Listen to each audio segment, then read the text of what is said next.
Bruh, what?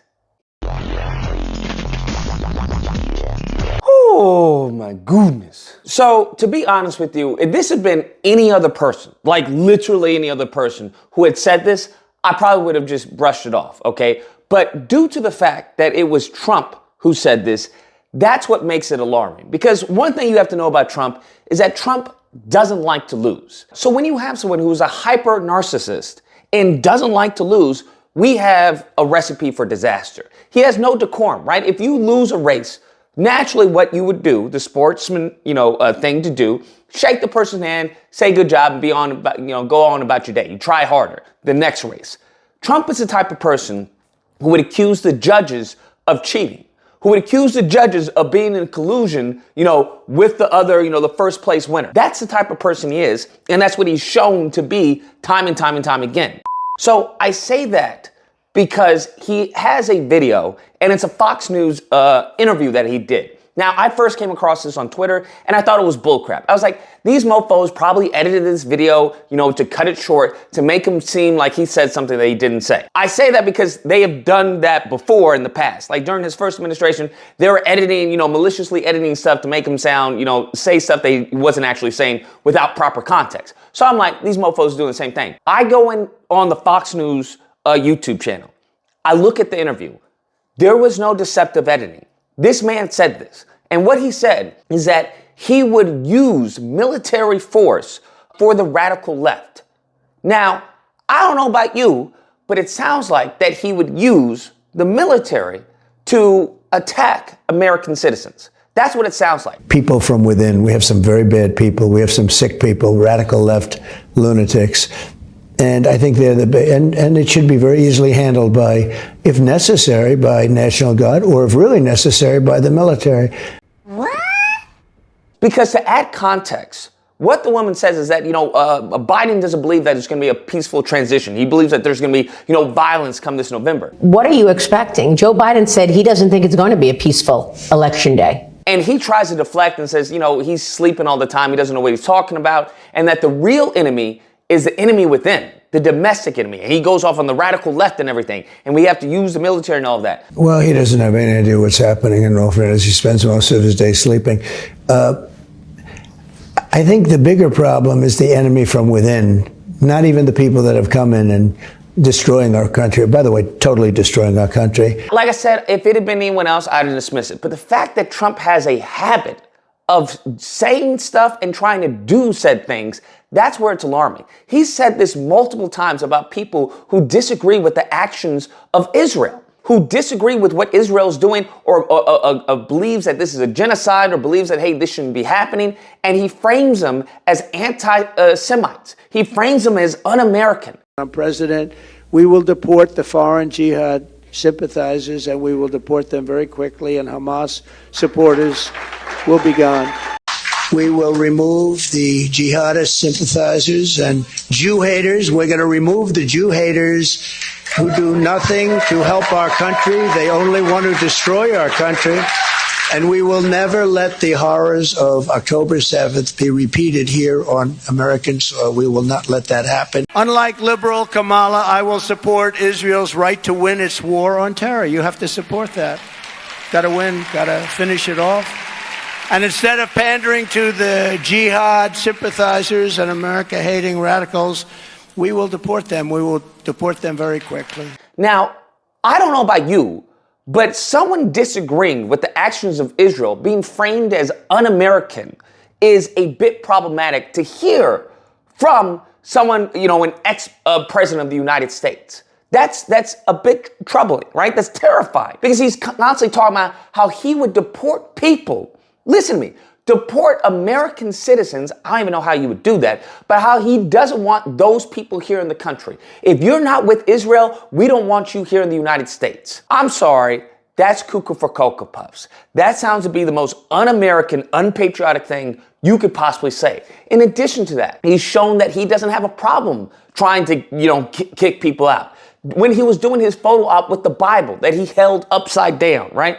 He was talking about how he wanted to bring the army to kick these people out, to move them. And that's what he did. He didn't bring the army, but that's what he had happen. He kicked all the protesters out so he could have a photo op. So it goes to show that this man, he does not care. He will do anything in his power in order to get what he wants. And it will come at the cost of the American people. So I don't know about you, but when you have him saying stuff like this, as far as the radical left, to him, what is the radical left? We have his article, his paper that he put out of what he considers to be a radical left by Kamala Harris, which has to do with reparations. So now you're telling me you're going to target black Americans or people who support reparations because that's what you would constitute as the radical left? You're telling me people who are against as far as what's going on in Gaza right now, that's who you would constitute as a radical left or anti-Semitic? This is the problem, is that once you have someone like Trump who says the radical left, that's an umbrella term, very similar to woke. So, and the fact that they bastardize woke, I mean, they take everything and try to pass it off as their own. That's what history tells us. The lineage of evil. That's where the problem comes into play, is that he can target anyone. And the fact that this man is teamed up, I don't think people understand what the dynamic is. You have a billionaire, alleged billionaire, teaming up with another billionaire to use a platform, Twitter, to silence dissenting opinions and to amplify voices that are favorable to the president. The ex-president, the same man, okay, who he was groveling at his feet to help him with, subsidies by the government. Does anyone have a problem with that? If you want to talk about election interference, if you want to talk about corruption, if you want to talk about the 1% or the elites, no one has an issue with that? I don't know. I find it very interesting that many of the Republicans who want to talk about censorship, at the left of center and all this. I'm like, you have this going on right in front of our faces. And there's mum's the word. Nobody cares. I think this is very troubling, and I think he absolutely would do something like that. 100%. Because he would do it to appease his base, firstly. And he would do it because he's an egomaniac. That's what he would do. So if he can come up with the power, and the only thing that stopped him were the people around him. You have to understand that. All the stuff that's coming out of what he wanted to do and what he wanted to bomb and what he wanted to send the military to do this, the only thing that stopped him from doing this was, in fact, that he chose good people. That's the ironic part. But to him, it wasn't good people because they wouldn't bend the knee. They wouldn't do what he wanted them to do. I mean, you have the same person. This is the same guy talking about, hey, we just need one good day of violence. If you had one day, like one real rough, nasty day with the drugstores as an example. Now, if you had one really violent day, like a guy like Mike Kelly, put him in charge, one rough hour, and I mean real rough, the word will get out and it will end immediately. I don't know what more you need to hear to understand that this person may not be fit for president of the United States. He may be cool to have a few drinks with, but when it comes to the office of the president of the United States, this ain't the guy for the job, bro. This ain't it. So when you now have people like Vance who are like, yeah, I would have done what Pence wouldn't have done, then we get into really murky waters, bro. Because if everyone is like Vance, if he has nothing but a bunch of yes men, then we have some troubling times. Then we start seeing things where now we have a constitutional crisis in many, many regards. And if that's what people want, you go ahead and vote for that. Anyways, guys, that's the video. Let me know what you guys think. Whether or not you lose, look, he's just talking, all right? He's just talking. And you know what? There is a radical left, and we need to stop them, okay? If he can use the military to stop them, that would have been fine.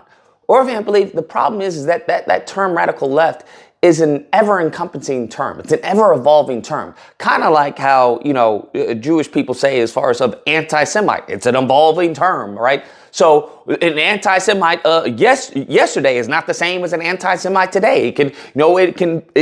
I find it interesting that it never contracts. These terms always expand. They always grow. When it comes to woke and they're bastardizing woke, it never contracts. It's never very focused, right? It always expands. It always encompasses more and more and more. I think that's very emblematic of the lineage of evil in this country and in world history for that matter. But nevertheless, if you happen to disagree, you're more than welcome to find me. Friday through Sunday, disagreement day, you can call in and we'll duke it out. Hope you guys enjoyed the video. If you did, please feel free to like, share, comment, let me know what you guys think, and subscribe. Hit the subscribe button and all that fun stuff. Till next time, guys, be amazing.